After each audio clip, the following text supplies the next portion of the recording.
Hey everyone, I hope you're doing well and staying safe during this time. If you're new here, welcome to the channel. Like I said, thank you so much for checking me out. If you haven't done so, please make sure to hit that subscribe button just right below the video. Cool, thank you so much. I really do appreciate it. And if you're returning, welcome back. Thanks again for your support. I truly do appreciate having you here. $1,000 airdropped in Bitcoin for you.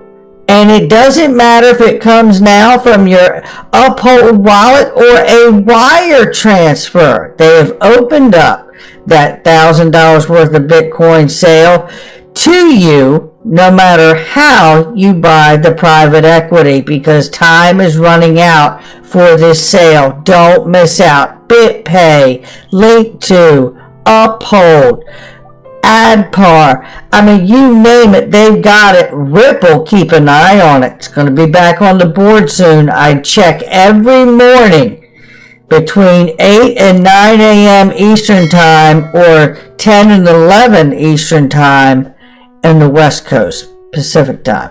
Take a look at this from John Deaton and Blockworks here. Assets under management, BlackRock, 10 trillion, Fidelity, 8 trillion, Charles Schwab, 7.5 trillion, BNY, 2.4 trillion. And look at this. Fidelity plans US ETFs tied to metaverse crypto industry. Take a look at this. BlackRock plans blockchain and tech ETF amid crypto meltdown. Take a look at this. BNY Mellon, obviously a huge Ripple partner for years, sees potential in digital asset revenue in 2023. They've already started offering some crypto to their top-end clients. Charles Schwab is considering filing for a crypto spot ETF. We would welcome the chance if the opportunity presents itself from a regulatory standpoint, said Charles Schwab, CEO, on Wednesday. Look, none of these people obviously are affected by this lawsuit. And in fact, it would appear that this lawsuit between the SEC and Ripple, as well as the regulatory pursuits of the SEC, without really having a huge blowback from Congress or anywhere else, other agencies, that they want to really bring the digital asset space, broadly speaking, into the SEC's jurisdiction. Do they not? That's what we're witnessing, right? We don't have to be happy about it. We shouldn't stop fighting to get what we want. But regardless, that is what we're seeing here, and it would suggest that these large players here are waiting for that exact moment to be able to really participate in this emerging asset class that they have been watching their customers and their clients for over a decade now go to crypto exchanges to buy these said assets, and they are ready to take part. Now here's some of the damage done just seen on a graph. Here's a little graph of the SEC claiming to protect investors, everybody.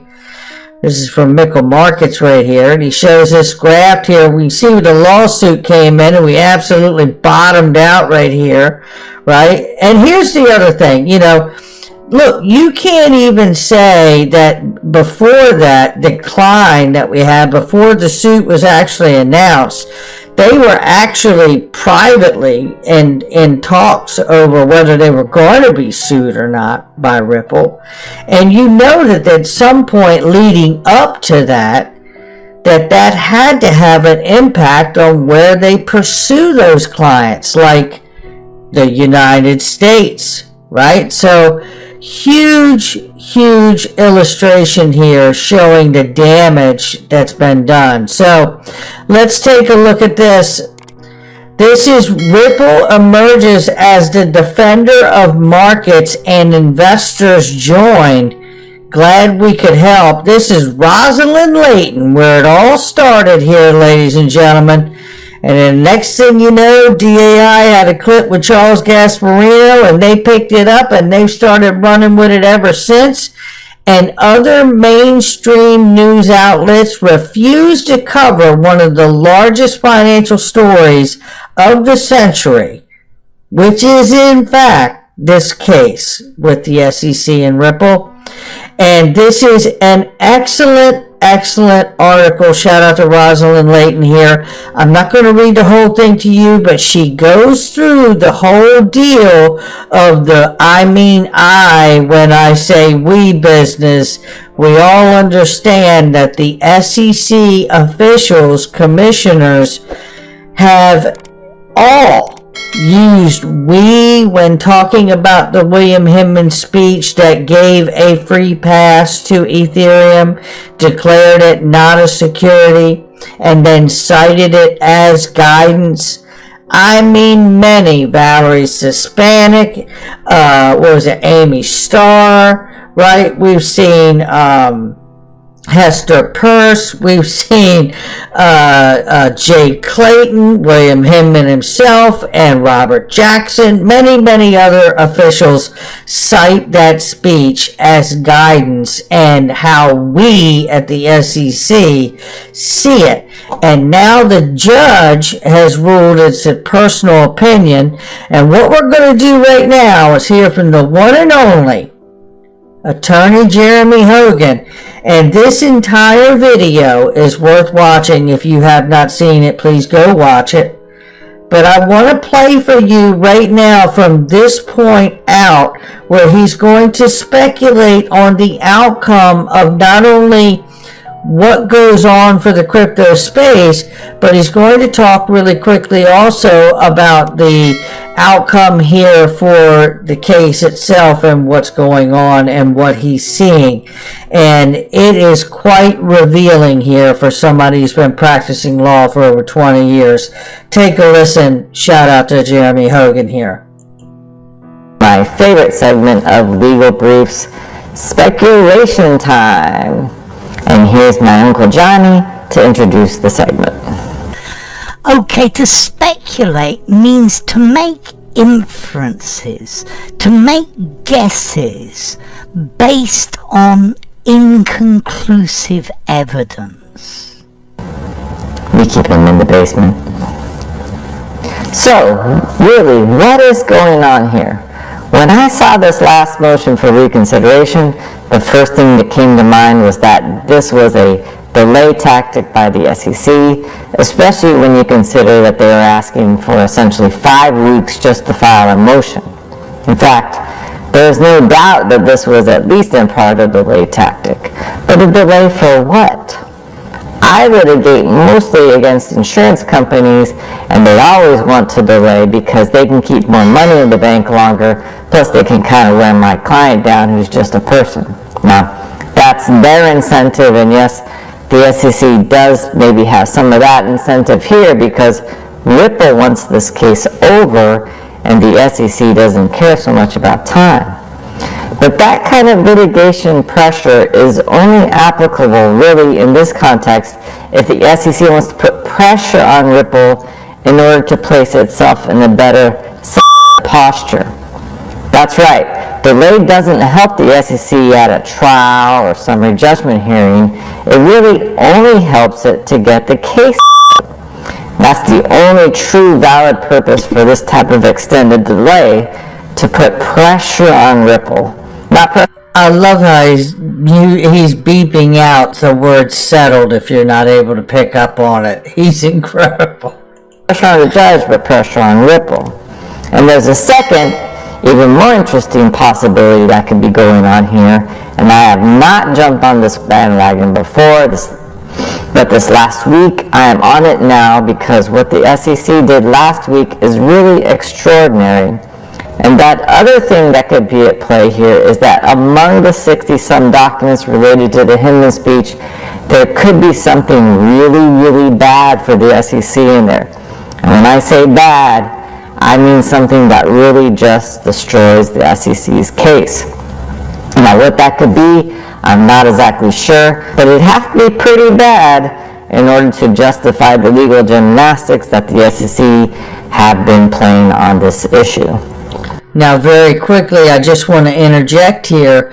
Could that executive order that has now been said to be a matter of national security for crypto, that is also said by Eleanor Terrett that it will be coming out next week, which is possibly this week, instead of sometime between April and August, as was suggested earlier. Is this executive order throwing the SEC and Gary Gensler a rope to get them out of the case that they're currently in and the problem they're having winning it? More speculation. Keep listening. And yes, there of course could be other things it could be as well, but I would say those two are the most likely. Either the delay is a pressure play on Ripple, or there's just something so bad in those documents that the SEC is willing to make some strange legal arguments in order to hide it. And while we are talking about speculation, let's take a gander at exactly how the U.S. government is going to attack crypto, because I think it's become fairly obvious at this point.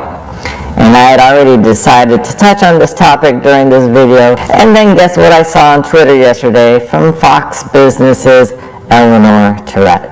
Quote, "The Biden administration is planning executive action to regulate cryptocurrencies as a matter of national security," close quote. And then you can see there below that she gets some additional information and says that the order is actually coming out next week. And in my mind, I went back to high school and my teacher always said, "We study history because history repeats itself." And I would just roll my eyes, think, yeah, whatever, boomer. But now at 50 years old, I finally see he was correct. I apologize, Mr. Riley.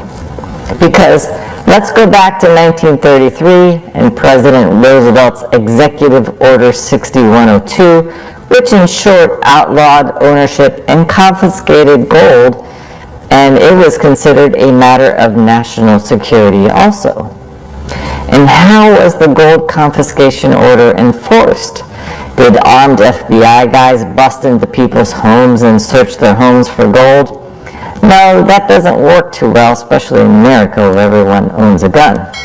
No, the only practical way for the government to control an asset like that is through the refineries and the gold importers and the exchanges. And that is exactly what the government did back in the 1930s.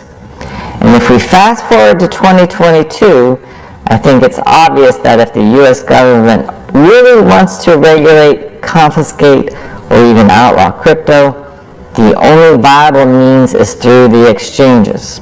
The SEC doesn't have the ability to sue all 10,000 crypto coins out there. And even if it did, the crypto world is so global that as soon as it sued 100, another 100 would pop up in another country. And sure enough, a week or two ago, Chair Gensler signaled just that, and here's the news story from Yahoo Finance.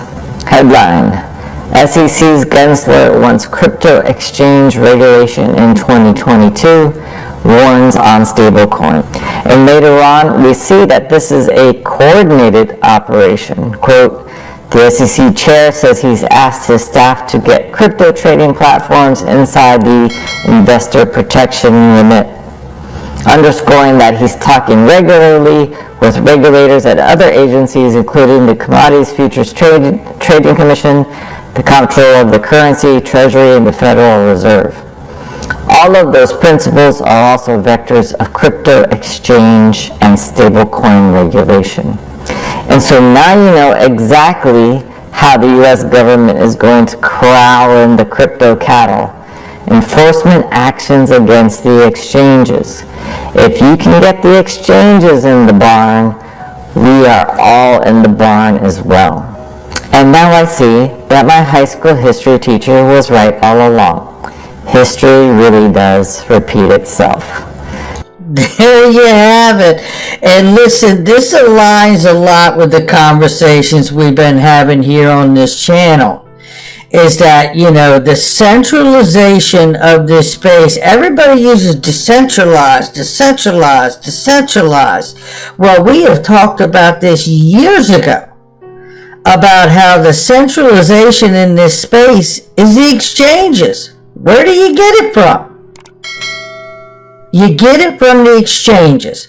And if they regulate the exchanges, our concern becomes then if the regulation of those exchanges fall under the SEC, because Gary Gensler sees himself as a hammer, will he see everything on the exchanges as a nail?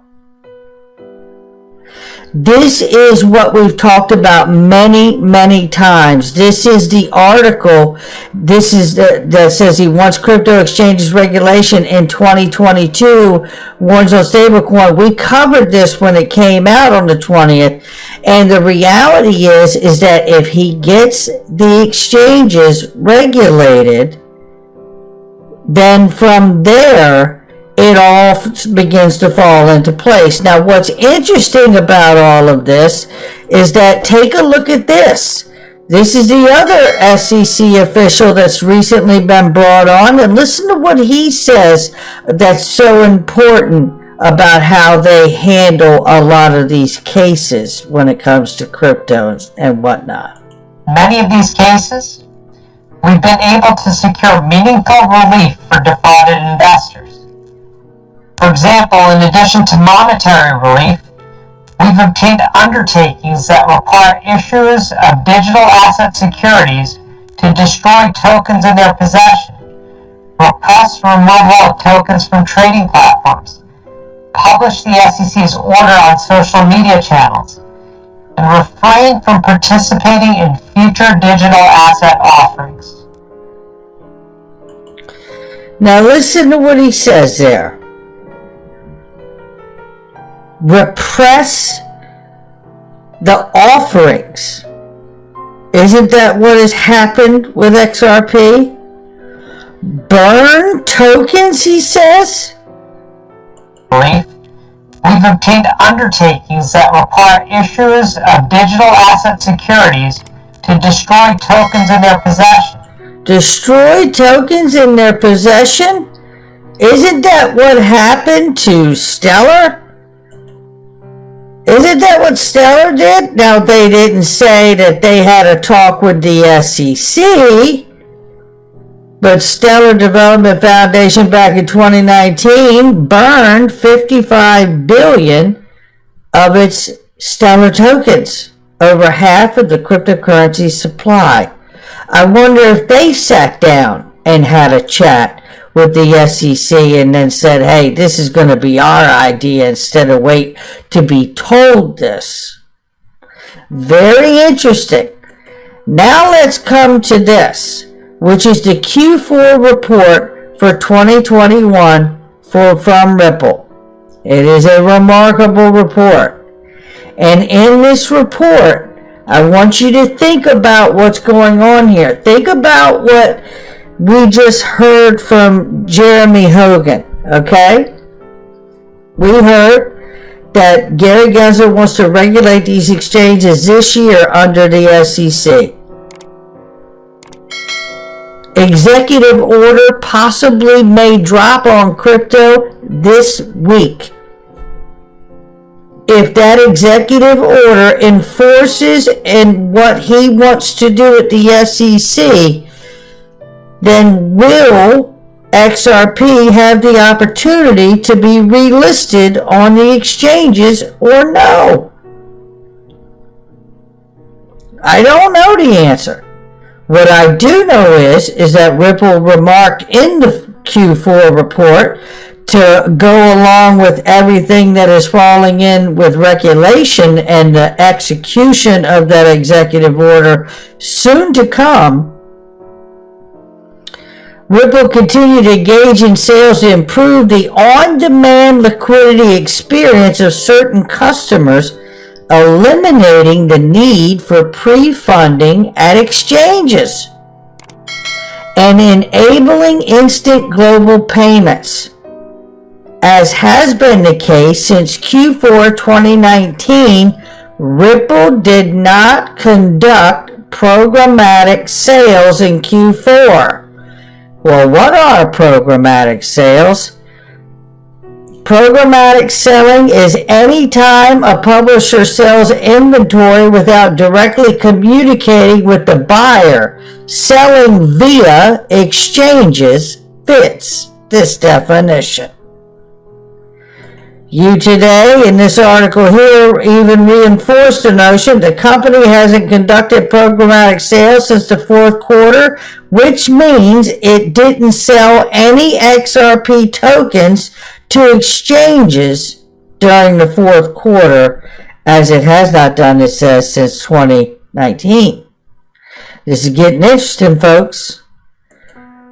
As I said here, Ripple shares aren't the only thing being bought back. Ripple also bought back $321 million worth of XRP from the secondary market, which is where you and I, as retail investors, buy XRP from. It appears they didn't sell any to exchanges. You want to know how they get it back? I just told you. Let's go back to the Q4 report. The Q4 report, when we go back to that, right? And let's roll down to here. Leases. Certain wallets that are being used for XRP sales also provide short-term leases to market makers. This is worth noting given that they are often incorrectly interpreted by market participants as sales. Leases are ultimately returned to Ripple. Total leases outstanding in Q4 2021 were 88 million XRP.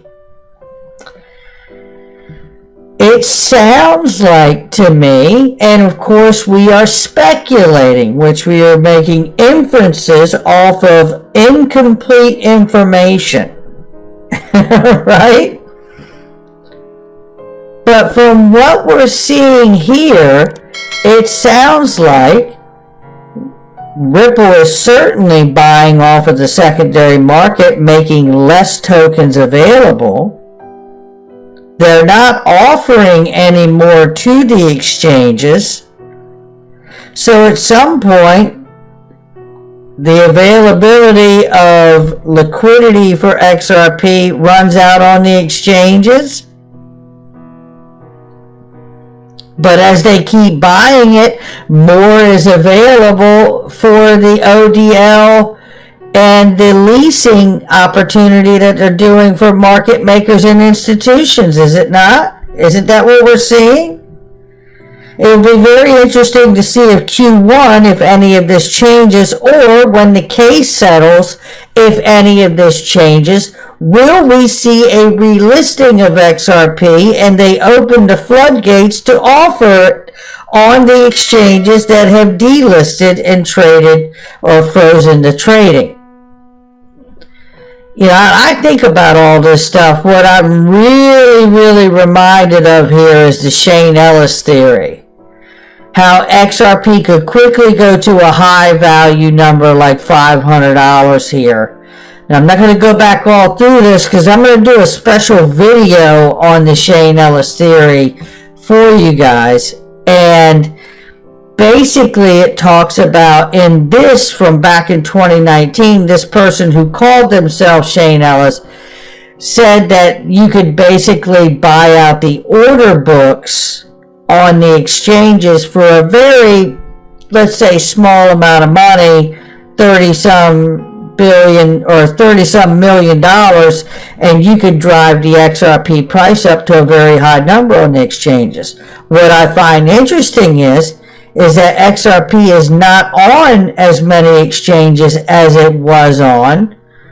So when they talk about Ripple preferred customers, which has really become RippleNet these days,